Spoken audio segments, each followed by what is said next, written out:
अयोध्या मामले से जुड़ा कोई जज बना राज्यपाल,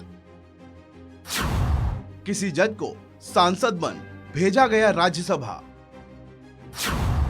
जाने अयोध्या मामले से जुड़े 5 जजों की कहानी।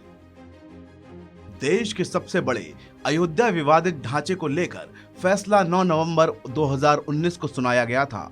इस फैसले को सुनाने वाले जजों में चीफ जस्टिस रंजन गोगोई की अध्यक्षता वाली बेंच में justice S.A. Bobde, justice D.Y. Chandrachud, justice Ashok Bhushan, justice S. Abdul Nazeer शामिल थे।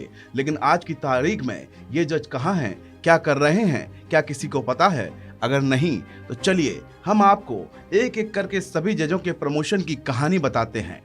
अयोध्या मामले में ऐतिहासिक फैसला सुनाने वाले सुप्रीम कोर्ट के रिटायर्ड जज जस्टिस अब्दुल नजीर को आंध्र प्रदेश का राज्यपाल बनाया गया है। नजीर भी जस्टिस रंजन गोगोई की 5 जजों की बेंच का हिस्सा थे। कहा जा रहा है कि नजीर को यह पद अयोध्या पर फैसले के इनाम के तौर पर दिया गया है। अब्दुल नजीर ने अपने रिटायरमेंट के वक्त कहा था कि 2019 में दिए ऐतिहासिक फैसले में अगर वो पीठ के अन्य सदस्यों से अलग फैसला सुनाते तो शायद अपने समुदाय में हीरो बन जाते, लेकिन मैंने ऐसा नहीं किया क्योंकि मेरे लिए उस वक्त देश सर्वोपरि था। नजीर ने अपने करियर की शुरुआत कर्नाटक में वकील के तौर पर की थी। इसके बाद वो आगे ही आगे बढ़े और एक दिन देश की सर्वोच्च अदालत के तीसरे सबसे वरिष्ठ न्यायाधीश बने। वो सुप्रीम कोर्ट कॉलेजियम के सदस्य के रूप में रिटायर हुए थे। अब बात जस्टिस रंजन गोगोई की, जो उस बेंच के अध्यक्ष थे। रंजन गोगोई 17 नवंबर 2019 को सुप्रीम कोर्ट से चीफ जस्टिस ऑफ इंडिया के पद से रिटायर हुए थे।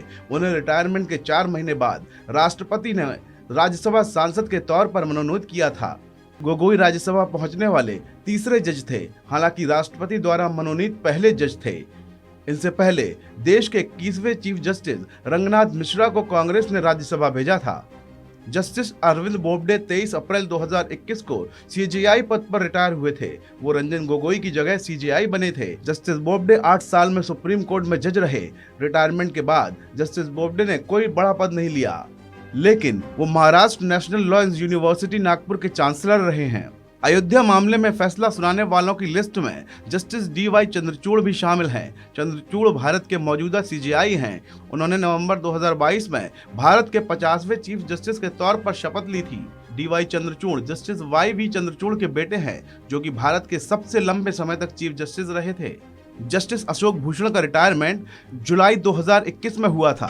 ठीक 4 महीने बाद नवंबर में उन्हें national company law appellate tribunal का चेयरपर्सन बनाया गया था। उनका कार्यकाल 4 साल के लिए है। ये पद पहले 20 महीनों से खाली चल रहा था। इस खबर में भी इतना ही। आप बने रहिए वन इंडिया के साथ।